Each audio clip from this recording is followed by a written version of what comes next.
Welcome back to Unpopular But True. I'm Sloane Sterling. Now, before we get into the literal collapse of New York City, let's address the elephant in the room. Every time I speak up, the radical left loses its mind. They think because I'm a black woman, I'm supposed to be a foot soldier for their narrative. They expect me to applaud the high taxes and the equity agendas that are burning our cities to the ground. But I'm not interested in their monolith. I'm interested in the truth. While the mainstream media sugarcoats the decline, we're looking at the intentional dismantling of an American icon. New York was the global standard for excellence. Today, it's a cautionary tale of what happens when you let radical ideology take the wheel. The corporate giants that built the Manhattan skyline are doing the unthinkable. They are leaving. Billions in capital and thousands of high-paying jobs are vanishing. And if you want to know who is responsible, you don't have to look far. You just have to look at City Hall and the radical policies of Mayor Zohran Mamdani. Since taking office in January 2026, Mamdani, the city's first Democratic Socialist mayor, has declared open war on the job creators. He's pushing for the highest taxes in the nation while the city's budget collapses.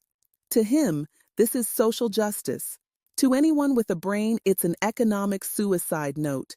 We are witnessing a historic capital flight. For decades, companies chose New York for its talent and prestige. But prestige doesn't pay the bills when the government is picking your pockets at every turn. When a city's leadership treats business interests as an enemy to be defeated rather than a partner to be nurtured, the outcome is predictable. Business is like water. It flows to the path of least resistance. Right now, that path leads directly to the Sun Belt. We are seeing a redistribution of American wealth, not because of some natural market shift, but because of deliberate, destructive policy choices made in the halls of power in New York. This isn't just a relocation. It's a refugee crisis for the American dream. Let's dive into the Mamdani Effect.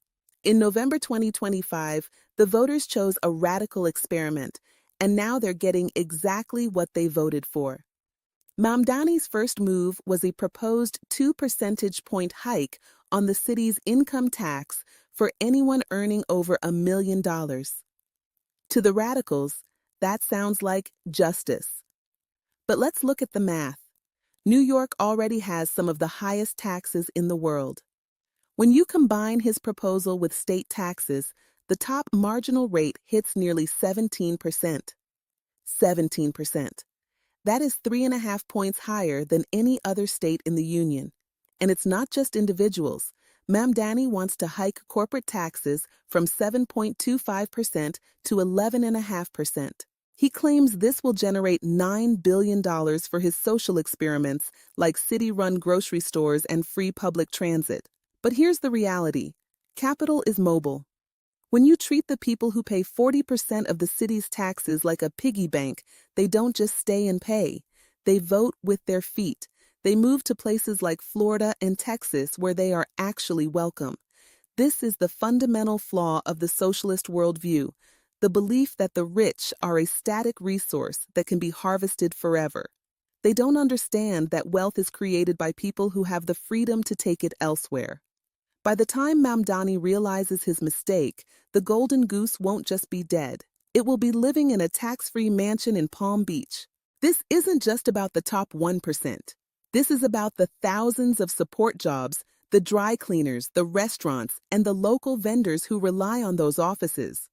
When an anchor tenant leaves a midtown tower, they take an entire ecosystem with them. The radical left calls this equity. But the only thing they're making equal is the poverty they're spreading across the 5 boroughs.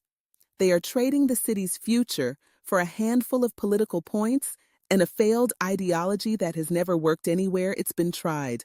But it gets worse. Weeks into his term, Mamdani stood at a podium and claimed to be shocked to find a $12 billion budget hole. He called it a crisis of the past, but the real crisis is his current obsession with unsustainable spending. He's doubling down on failed programs, pushing for universal childcare that costs $6 billion a year and rent freezes that will bankrupt property owners. he is effectively holding the city's future hostage. His ultimatum to the governor was clear: raise taxes on the wealthy, or he will hike property taxes by nearly 10% on everyday New Yorkers. This is a shakedown, plain and simple. He is using a budget crisis he helped fuel with his radical rhetoric as an excuse to implement a socialist takeover of the city's finances. Think about the irony here. A mayor who claims to be for the little guy is threatening to hike property taxes on middle-class homeowners because he can't stop the bleeding from his own radical policies. This is the Socialist Playbook 101. Create a crisis, blame the successful, and then demand more power and more money to fix it. Meanwhile, the city's infrastructure is crumbling, the subways are becoming more dangerous, and the quality of life is plummeting. Mamdani's response isn't to fix the core issues, it's to fund more bureaucracy and more social engineering. He is prioritizing illegal migrants over legal citizens and ideology over economics. This $12 billion hole is just the beginning. As more businesses leave, that hole is going to get deeper and wider. You cannot spend your way out of a revenue collapse caused by your own hostility. It's like trying to fill a bucket with a giant hole in the bottom. The more they pour in, the more leaks out to Florida and Texas. This is a fiscal death spiral, and Mamdani is stepping on the gas. He is trading the long-term solvency of the greatest city in the world for a chance to play out his revolutionary fantasies on the taxpayer's dime. While New York burns, the rest of the country is watching and learning. Look at the contrast.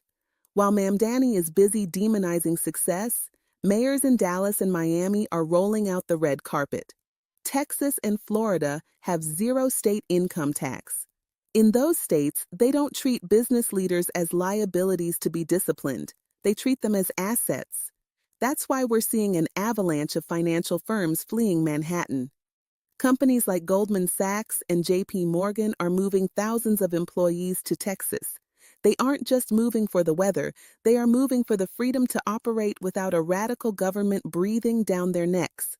And it's not just the billionaires, it's the Henrys, high earners not rich yet. It's the engineers, the professionals, and the young families who are tired of being taxed into poverty to fund a city that hates them. Thanks to remote work, they are no longer tethered to a city that views them as a wallet to be emptied. They are moving to save $15,000 or $20,000 a year in taxes alone. Think about what that does for a young family. That's a college fund, a down payment on a house, or a retirement account. When they leave, they take the city's future with them. New York isn't just losing money, it's losing its soul and its middle class. This is the competitive reality of the 21st century. Cities are no longer just competing with each other, they are competing with the concept of freedom itself. If you can do your job from a porch in Austin with no state income tax, why would you stay in a cramped apartment in Manhattan where the mayor wants to seize your assets to fund his latest socialist dream? The left thinks New York is irreplaceable. They think the prestige will keep people here forever. They are wrong. Detroit thought the same thing. No city is too big to fail if its leadership is determined to destroy the foundation it stands on. The red state boom isn't a fluke. It's a direct result of common sense governance. This is a historical inflection point. We've seen this movie before. When you drive out the people who fund the city to pay for radical social engineering, the end result is always the same: a hollowed-out shell of a city and a population left behind. Mamdani wants to turn New York into a socialist sanctuary, but a sanctuary without a tax base is just a ruin. He is trading the city's long-term survival for short-term political points. And this isn't just a New York problem, it's an American problem. If we don't stand up to this radical ideology now, every major city in this country will follow suit. We have to decide. Do we want a country that rewards hard work and innovation, or a country that punishes success until there's nothing left to take? I'm Sloane Sterling, and I'm telling you the things the mainstream media is too afraid to say.